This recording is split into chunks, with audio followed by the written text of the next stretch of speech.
Meet Uncle Sam. He has a lot of bills to pay. Almost $4 trillion worth every year. Uncle Sam's income is a little over $2 trillion per year.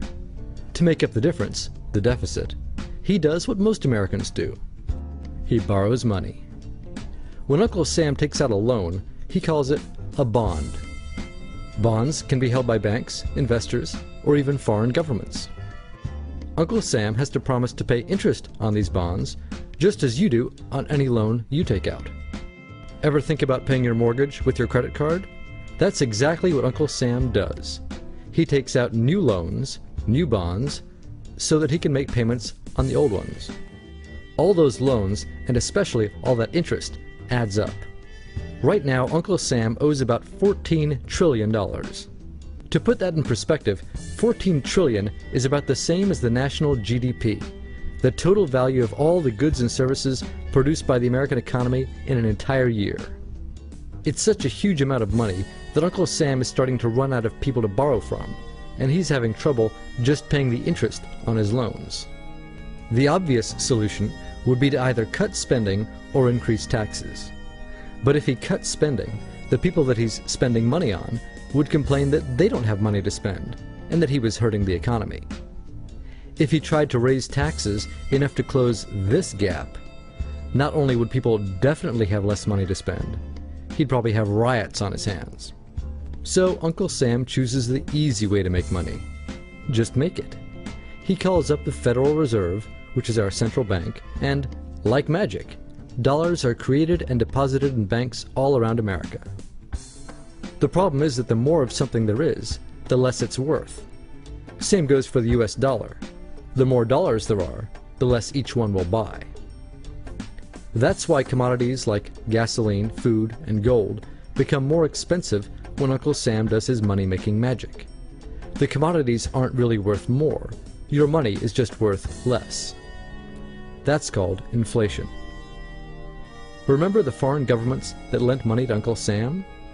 When they lent money to the American government, something interesting happened. It made the US look richer, and their countries look poorer. When a country looks poor compared to America, $1 of our money buys a lot of their money. So they can pay their workers only a few pennies a day. With such low labor costs, they can sell their products in America for lower prices than any American manufacturer can. The easiest way for American companies to compete is to move their factories overseas and pay their workers a few pennies a day too. This contributes to a recession.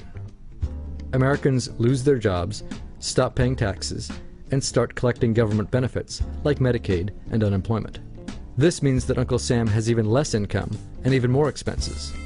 At the same time, the people who still have jobs are desperate to keep them, so they tend to do more work but not to get paid anymore. When your dollars are worth less and you're not earning more of them, that's called stagflation. And this is why Uncle Sam is in a catch-22. He can't raise taxes or cut spending without making the recession worse. And he can't have the Federal Reserve create more money without making inflation worse. For now, he can keep borrowing money, but since he can't even pay the interest on the loans he already has, it just makes his inevitable bankruptcy even worse. Whether it's in 2 months or 2 years, the day will come when Uncle Sam can no longer pay his bills. When that happens, the banks, investors, and foreign governments who are counting on that money won't be able to pay their bills. You see, just like Uncle Sam, governments, banks, and corporations don't actually have much money. Mostly, all they have is debt to each other.